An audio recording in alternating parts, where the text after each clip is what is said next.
câmara de reflexão. Os símbolos colocados no gabinete, ou câmara, de reflexão são: ossos ou esqueleto humano, crânio humano, pão, água, enxofre, sal, ampulheta, figura de um galo, mercúrio, bandeirola, inscrições, algumas pintadas, copiadas ou no original. Pão e água.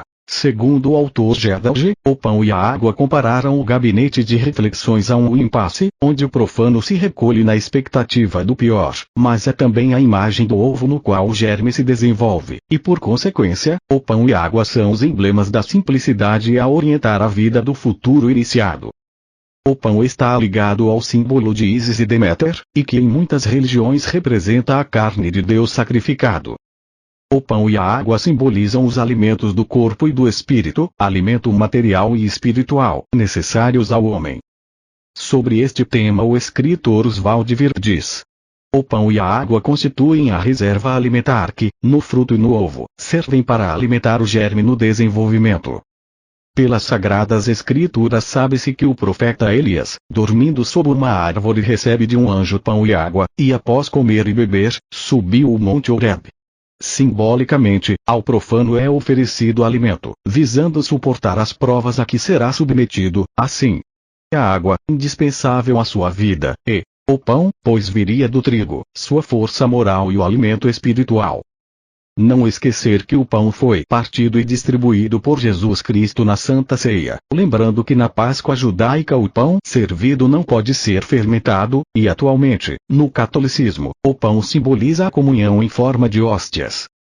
Enxofre, sal e mercúrio. O enxofre, sal e mercúrio são três princípios herméticos definidos.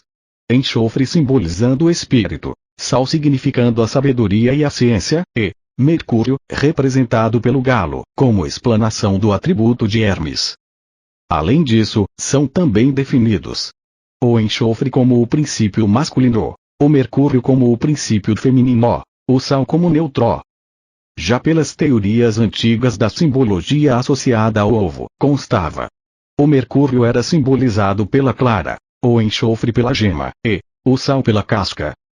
Na composição de um metal qualquer, o enxofre tinha como significado a alma ou fixo, e o mercúrio o corpo, ou volátil, até porque o enxofre concedia ao metal suas propriedades químicas, e o mercúrio as físicas.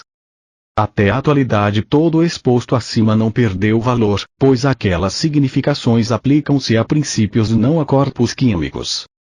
Por conta do enxofre também simbolizar o ardor, e o sal a ponderação, pode ser esclarecido ao recipiendário que deve comportar-se com entusiasmo, porém com moderação. Já o mercúrio representado pela figura de um galo, simboliza ousadia e vigilância, e sobre esse assunto diz o autor Fulcanelli: o galo representa o azougue, entendido como vivo, esperto, secreto, e o estudioso Creuser, que lembra em primeiro lugar São Pedra, em segundo a penitência, e em terceiro as assembleias dos fiéis reunidos ao seu primeiro canto. Em resumo, recomenda aos leigos a vigilância, tanto que a figura do galo encimava a maioria das igrejas na Idade Média. Curioso é que os maçons colocam o galo nos gabinetes de reflexão, praticamente escondido, enquanto os cristãos o colocam nos pontos mais altos de suas igrejas. Na maçonaria o galo anuncia a luz que o recipiendário vai receber, constituindo-se no signo esotérico dessa luz.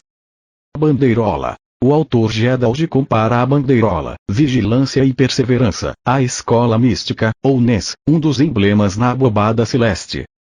Encontra-se também como símbolo na Arca da Aliança, e nos cintos e estolas de Afrodite, de Íris, de Deméter, etc. As palavras vigilância e perseverança também podem ser interpretadas como velar severamente, indicando ao futuro maçom que deve atentar aos magníficos e exemplares sentidos ofertados pelos símbolos, cujo entendimento só será conseguido através do respectivo estudo e entendimento por inteiro, o que demanda trabalho a ser exercido com muita perseverança, caso deseje obter sucesso nesse objetivo.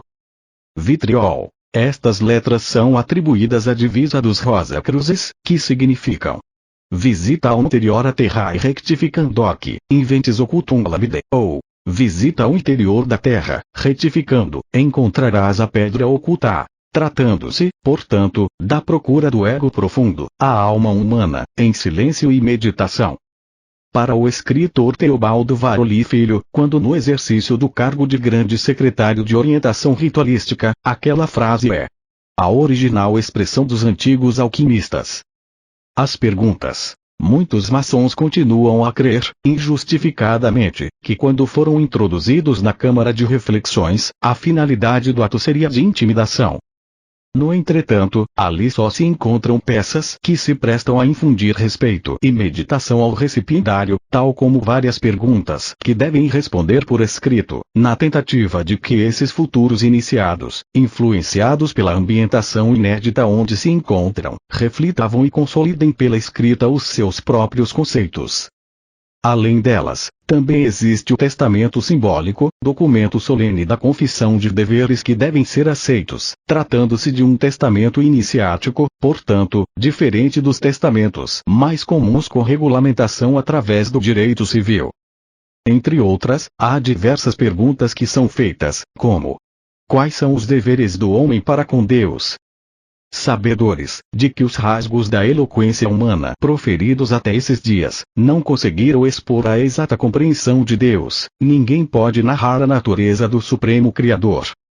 De fato, tanto a compreensão como a natureza do grande mestre, o autor de todas as coisas, não são passíveis de unânime interpretação positiva, e assim, devem ser admissíveis as opiniões individualizadas, sem qualquer traço de violência à razão.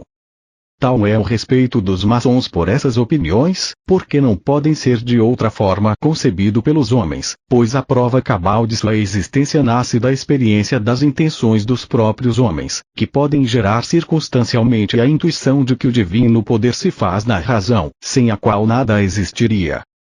Os homens podem senti-lo em todos os momentos, e por isso, o colocarem acima de todo precário do mundo, identificando com o que é infinito, e assim, por si mesmos criaram deveres para com ele, sendo que a determinação desses deveres implica em no reconhecimento, primordialmente, da sua existência.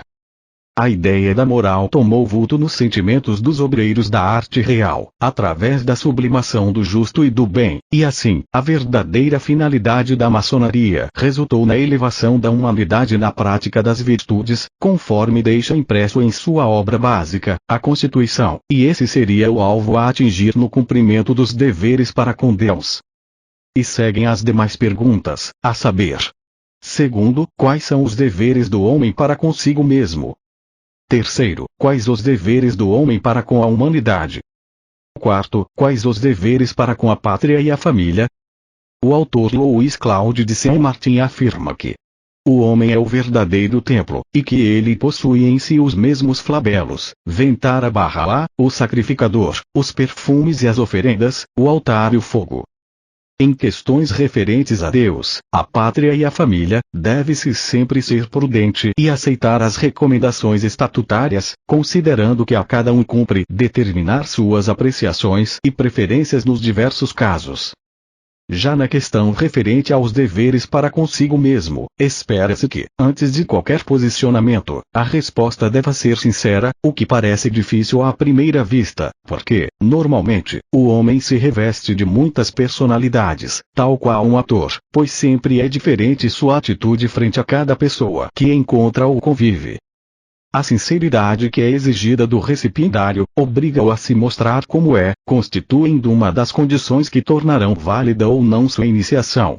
Para com a humanidade as respostas obtidas aos deveres, geralmente, são muito precisas para consigo mesmo, e não tão exatas para com os demais, e por isso, seria necessário esclarecer aos recipiendários que a maçonaria espera que todos os maçons sejam benevolentes, sem por isso chegar à fraqueza. Atenciosos, segundo os princípios da moral e da virtude, praticantes da beneficência, colaboradores na assistência aos irmãos, minorando seu infortúnio, ou transmitindo conselhos, luzes e saber, regulares na loja, controlados e respeitadores com seus pares e dirigentes maçônicos, e obedientes aos estatutos e regulamentos da ordem, jurados na iniciação.